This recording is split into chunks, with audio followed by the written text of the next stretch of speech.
joined by Michael Kellahan. I mean, Michael heads up. He's a pastor by trade, but at the moment you're working for the group that you founded, Freedom for Faith. Well, partly true. I didn't found it, but I've been its first full-time executive director, Freedom for Faith. Yeah. Now, what are you trying to do? We exist for one simple reason, that is to see religious freedom protected and promoted in Australia. And it's been absolutely kind of ground zero, crucial fight time the last couple of months. Yeah, and certainly, I mean, through the marriage debate, we saw it raised as an issue in the national conversation in a way that it hasn't for a long time. Now let's just go back to the end of the marriage debate, and a whole lot of religious freedom issues were raised in the Parliament, and really as amendments to the same-sex marriage legislation. It was as it was put through, and they all got just kind of wiped out, and they said we're going to deal with this through a religious freedom inquiry, for which people will be able to make submissions in the new year. That was the line late last year. An inquiry was set up. Philip Ruddock is heading that. And over the Christmas period, people have been preparing submissions. Now, you've been busy with the team from Freedom from Faith and Professor Patrick Parkinson preparing a submission. Tell us about that. Yeah, well, the time frame is very tight. So they only announced the terms of reference on the 15th of December, and it's reporting back on the 31st of March. So just as everyone's kind of finishing their Christmas sermons and heading off for a well-earned break, we go into how do you respond to something that says, consider how religious freedom is dealt with under Australian laws. So we basically cancelled our Christmas, New Year plans, put our heads down, and we've been working on it ever since to try and help equip others really to put their own submissions in or to endorse ours, but it's been a lot of work. Now, super busy getting a coherent submission together by the 14th of February. Yours is in. It went in a couple of days ago? Yesterday, right. Yeah. So the pressure's off. But 14th of February, everyone's got to have theirs in. And then they've got 6 weeks after that to come up with a report? Only 6 weeks, and as of last week there were over 1,500 submissions in. So I think part of the challenge is for a small panel who have other full-time jobs, just to be able to see this thing is going to be a challenge. Now, the messaging that I heard over Christmas was really, as a Christian, don't worry about this, you guys have got it covered. Whereas if you like, the opponents of freedom of religion were calling on people to put in lots of submissions. Now, maybe I didn't get the messaging right, but that was how I kind of felt I was hearing it in December, January. But that's changed now, is that right? Well, I think Australia shuts down between Boxing Day and Australia Day. So as soon as Australia Day was over, our phones started ringing hot saying, we hear there's a submission on and what do we need to do? And so I think people are really just this week focusing on what do I need to do to see the kind of concerns I have appropriately put. Okay, let's talk about what you've said in your submission. What are your concerns? I mean, and you're representing a broad range of coalition of views. What are your concerns about religious freedom in Australia? Look, I think we'd say that by any global and historical standards, we've enjoyed remarkable freedoms. Okay? We frequently pray, thank you, God, for the freedoms that we've got in this country. And we're to pray for our rulers that we might be able to live quiet and godly lives. And thank God we've seen those prayers answered for a long, long time. But I think we have taken for granted some things. So there's not many laws that are actually there on the books to protect religious freedom. What protection there's been has been more a cultural compact, societal. This is how we do life together. And I think not just for religious freedom, but for a whole range of issues, we're now seeing that's more contested now. How do we get along together? And the various places where the issues have been contested over the last little while have really been, they've been dealt with as exemptions in anti-discrimination legislation. Do you know what I mean? I'm just thinking about in the wider society, we are gender blind in employment. But if you look at the Catholic Church, there's a very clear, they only employ male celibate priests, obviously there's not a gender blindness there.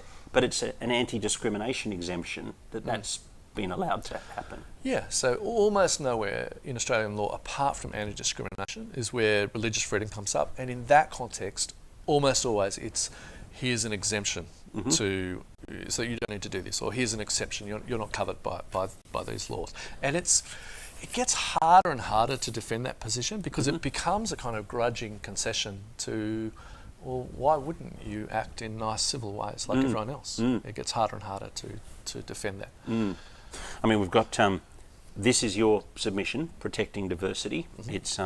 It looks thick. It looks like a lot of work. 106 pages. So how are you trying to define religious freedom issues, not by just doing exemptions, but actually saying something positive?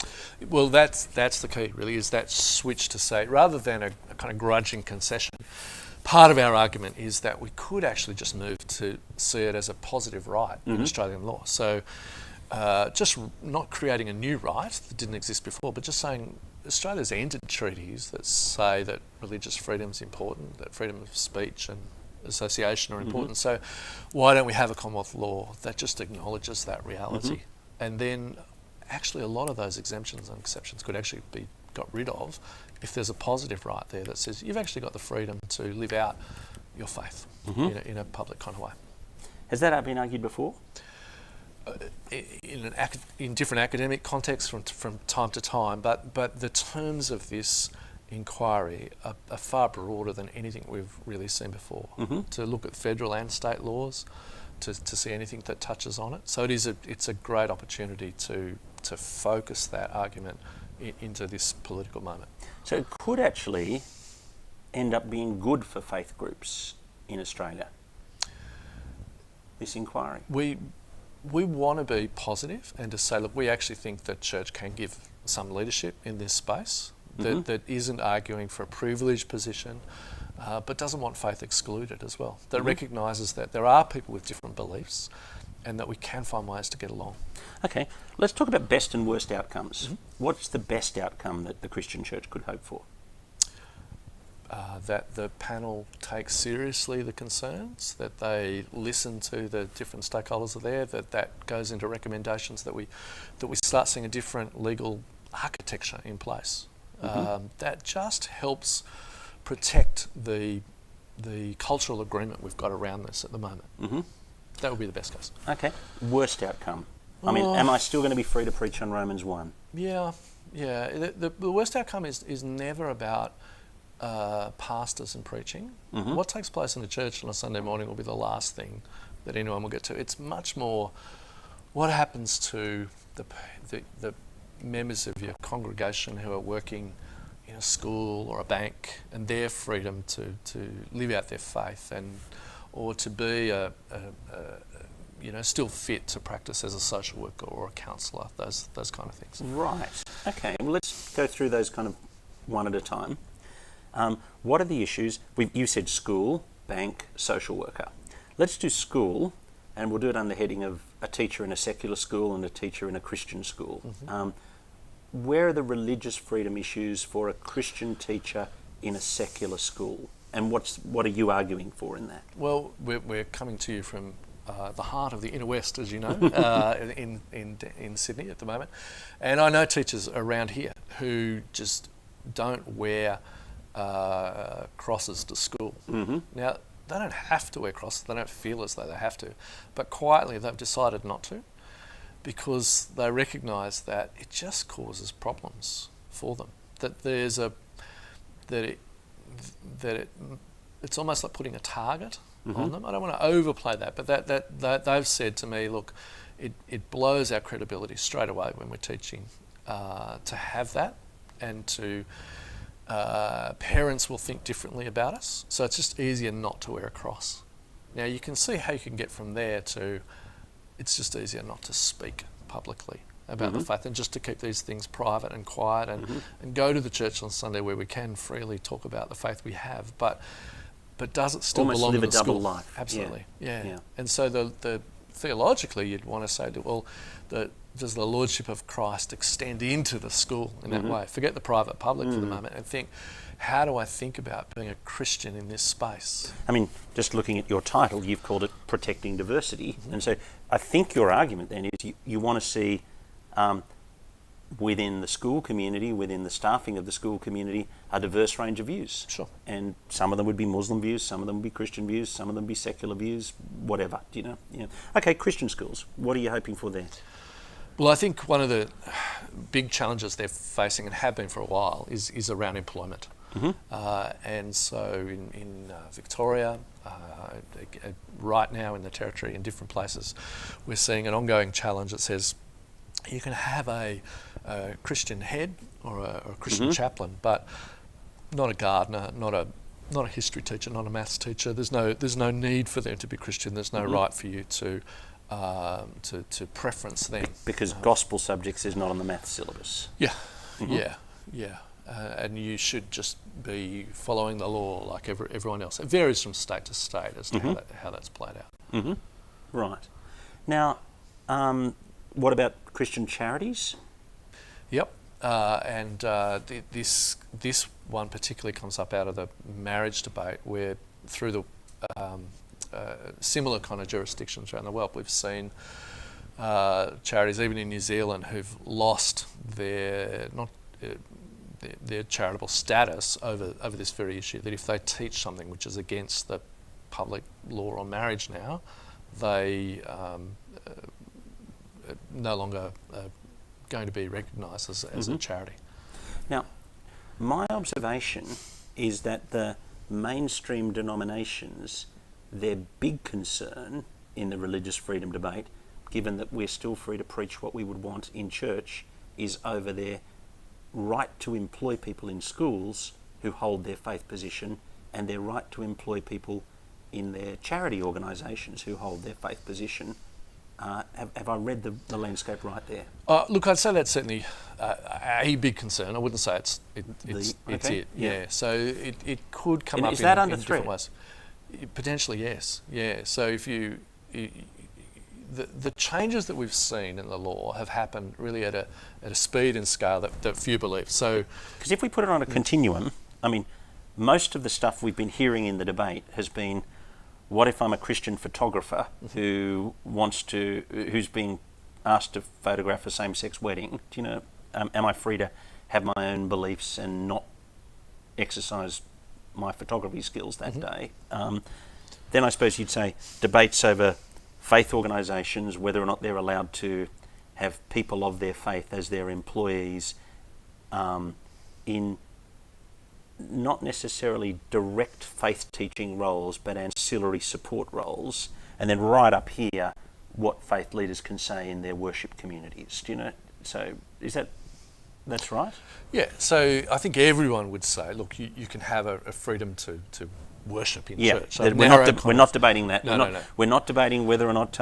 Although, interestingly, if you think about other faiths, there'd be a lot of Australians now who would say Muslims shouldn't have that freedom. We should not build mosques.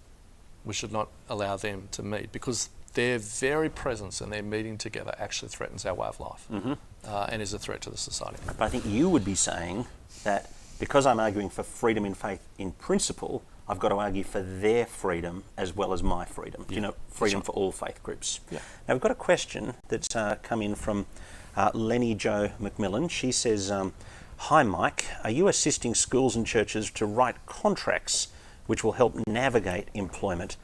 You might be answering this now, e.g. they don't need to be Christian, though they do need to hold upright values at school and in public, and the right to dismiss when contract is broken. They're not a discrimination issue. So how do people write their employment contracts there? It's an issue for schools, and it's going to vary from jurisdiction to jurisdiction. I'm not going to give out legal advice here over the internet. Yes, we are talking to some groups, but we're also referring people to really good lawyers that work in the space as well that can give specific legal advice around particular problems and issues. Right. What we are saying, though, is that there's more exposure generally in this space, so that they're exactly the right kind of questions to be asking. Now, as you in Freedom for Faith have attempted, I mean, you've put this weighty submission in, and really you've done it with the support of a number of different denominational groups, and then a number of other faith groups have come in behind and written supporting comments and that kind of thing. My observation of trying to get Christians to agree on anything is that's pretty difficult, and it's a bit like herding cats. I take it that you've encountered a range of views within. Let's do the range of views under the Christian umbrella. Then we'll talk about range of views in the secular world. I take it within the Christian umbrella, there'd be some on the, if you like, the right of Christianity, who are saying we've really got to be worrying about the wedding photographer, and there are some on the left of Christianity who are saying there's no problem whatsoever. And you've been trying to coalesce both of those extremes. Is that right? Yeah, I think, look, what we're trying to do is put the clearest possible case we can, the most compelling one, and then just seeing who's able to align with it. You know, so if we can make it as broad as possible and make it real, so that it connects with the lived experience of people in Australia, then we are seeing a range of people sign up for it. So that's been encouraging. But yeah, there's always that tension that how broad is the church, you know, and so we find that within the church, between churches, and then with other faith groups as well, for sure. Okay, so you've been. Let's just run through what your particular arguments are that you're taking to the Commissioner in your report. What are the big things you're arguing for?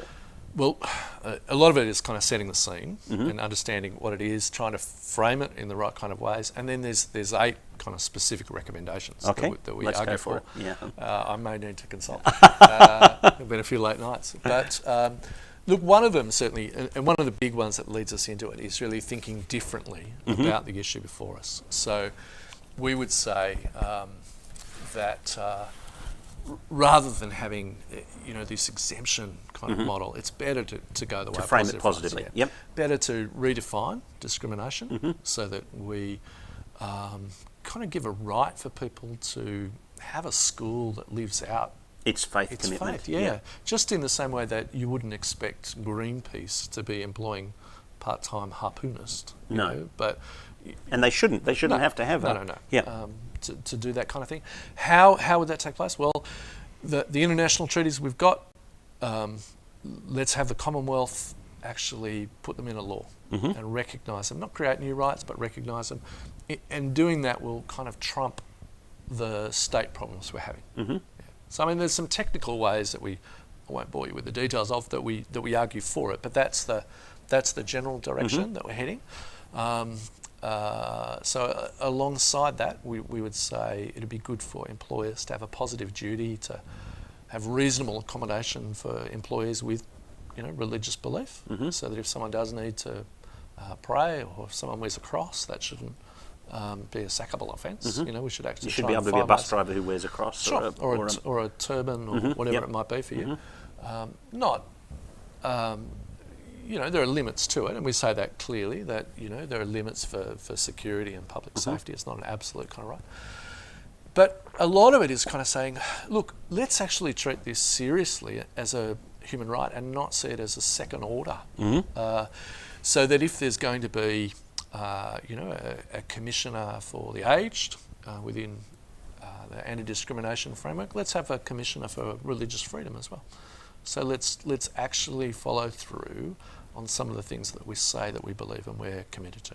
So a commissioner for religious freedom, that's a new idea, or new idea for me.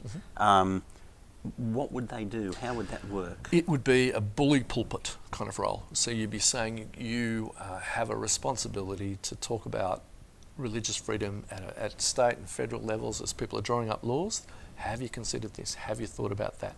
Consult with faith leaders, bring them together. Have that dialogue that says, look, this is an important part of the way we do life together. So let's actually just make sure there's someone with a particular focus on it. I mean, I remember, Tim Wilson had that human rights commissioner portfolio, and I think he used that quite well to advocate for human rights. Although I can't remember the name of the person before him or the person after him. Yeah, so Ed Santo's doing that role at the moment. So within the Human Rights Commission, there have been different people who from time to time have done some things, and sometimes, you know, they've actually been part of the problem, sometimes they've been part of a solution. But to actually have someone with the responsibility there would be a good thing. To agitate for that. Yeah. The risk, of course, is what if it's a bad appointment? But that's always the case with these kind of roles. Next one. The big one that captures a lot really is that shift to positive rights and the way that it's recognised by the Commonwealth. That would actually get rid of a lot of the problems we've talked about this morning at a state level, a lot of the state discrimination issues. I said before that over the Christmas period I'd felt no encouragement to me as either an individual Christian or as a pastor to be encouraging people to write and engage with this inquiry. But in the last fortnight I've had 4 emails from different Christian organisations, my denomination, the ACL, the family people, various people, saying, can I as an individual make a submission to this? I mean, I'm not going to be able to write a 100-page document that can stack up. Should I do that? Should I bother? What's your advice there? Yeah, we really need 2 things to happen. One is we need to say, look, here's a really good set of solutions. But so you'd like me to write, say, Patrick Parkinson's written a good thing? If you believe that is, yeah. So have a look. There's an executive summary. There won't be a test. Right. You don't need to read 106 pages. But if you like what's there, absolutely, it'd be great to mention that. But there's no point in some ways us saying, look, here's a really good solution if the panel and if parliamentarians don't believe that there's actually a problem. So this is where grassroots kind of submissions can be just 1 page that goes in and says, do you know what, I'm a social worker in South Australia and this has been my experience, and I have felt freedoms have changed here, because at the moment there would be a lot of parliamentarians who would just say religious freedom is just not an issue in Australia, and need to be persuaded, and the way that people are persuaded is just by local compelling stories. So into the submission and copied to your local MP. So I go back to the one you mentioned before. If I'm a teacher in the inner west and I'm feeling like I just have no freedom to be who I am, then I write in. Now we're calling this podcast The Pastor's Heart, and so we're actually trying to get to the heart of the pastor. And you've been a pastor, and I'm going to ask you about some sad moments and happy moments in the ministry that you've done.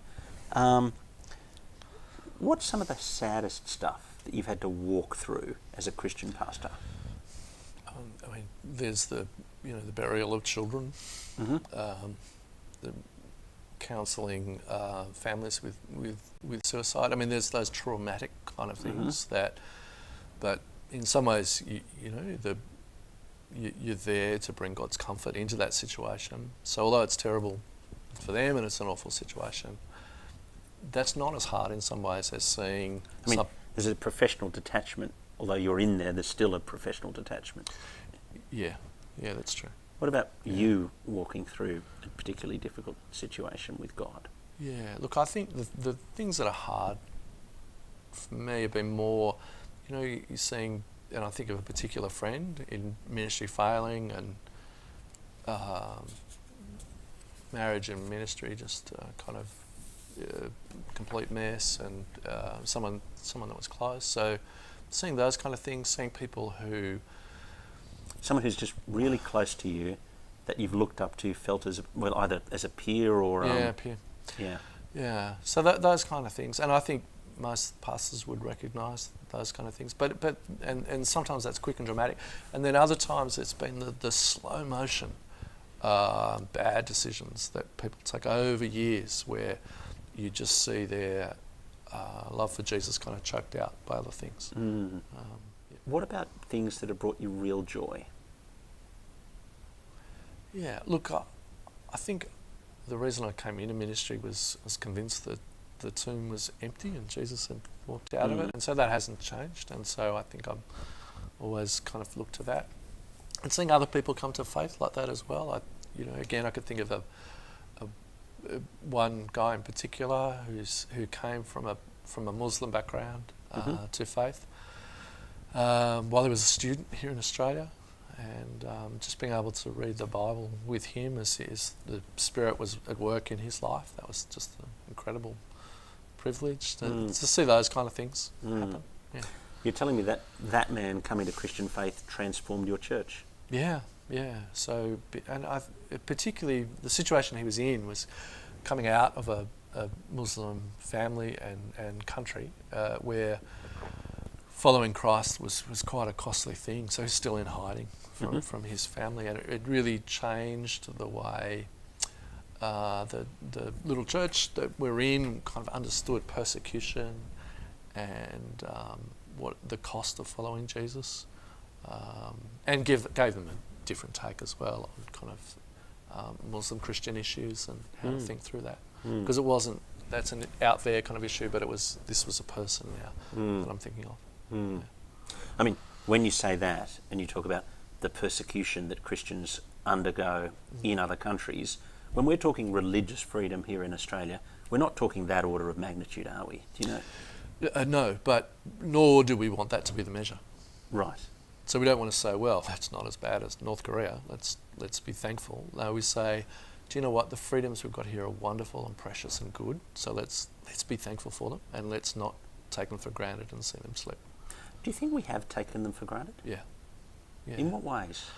Oh, look, I think the fact that we've thought, let's think ministry is just about prayer and proclamation and people and other things starting with P, but not had to worry too much about the platform.